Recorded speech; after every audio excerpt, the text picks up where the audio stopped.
বুড়িগঙ্গার শান্ত ঢেউয়ের শব্দে আজও এক রাজকীয় দীর্ঘশ্বাস শোনা যায়। এই বিশাল গম্বুজ, গোলাপি দেয়াল সবই এক বর্ণাঢ্য ইতিহাসের সাক্ষী, যার পরতে পরতে লুকিয়ে আছে উত্থান, পতন আর পুনর্জন্মের গল্প।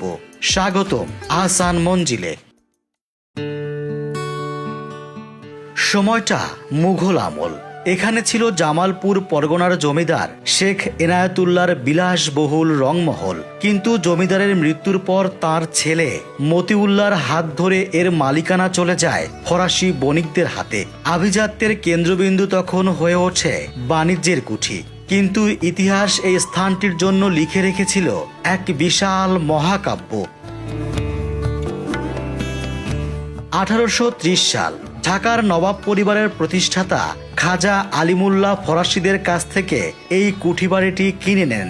শুরু হয় নতুন এক অধ্যায়। 1859 সালে তার ছেলে নবাব আব্দুল গনি আধুনিক নকশায় নির্মাণ শুরু করেন এক নতুন প্রাসাদ। নিজের প্রিয় পুত্র খাজা আহসানুল্লাহর নামে যার নাম দেন আহসান মঞ্জিল। 1872 সালে যখন নির্মাণ শেষ হলো, তখন কেবল এটি একটি ভবন নয়, এটি হয়ে উঠল ঢাকার ক্ষমতার কেন্দ্রবিন্দু।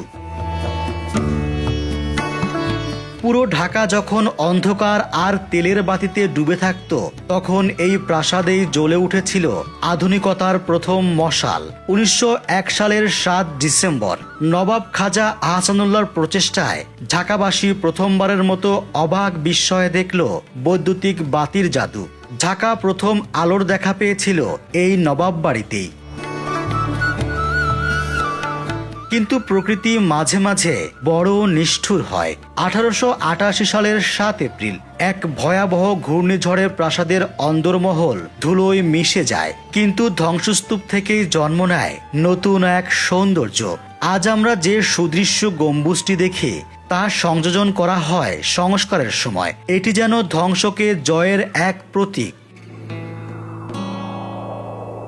ব্রিটিশ ভাইসরয় আর গভর্নরদের পদচারণায় একসময় মুখরিত ছিল এই আঙিনা। কিন্তু 1952 সালে জমিদারি উচ্ছেদ আইন নবাবদের দাপট কমিয়ে দিল।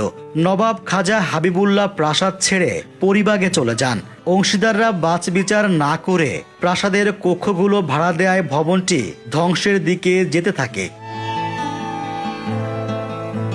হারানো গৌরব ফিরে পেতে সময় লেগেছে অনেক। 1985 সালের সরকার এটি অধিগ্রহণ করে এবং 1992 সাল থেকে জাতীয় জাদুঘরের নিয়ন্ত্রণে আসে। আজ নবাবরা নেই সেই আগের দাপট। কিন্তু বুড়িগঙ্গার তীরে সগৌরবে দাঁড়িয়ে আছে এই পিঙ্ক প্যালেস, যা আজও আমাদের মনে করিয়ে দেয় ঢাকা একসময় কতটা প্রতাপশালী ছিল।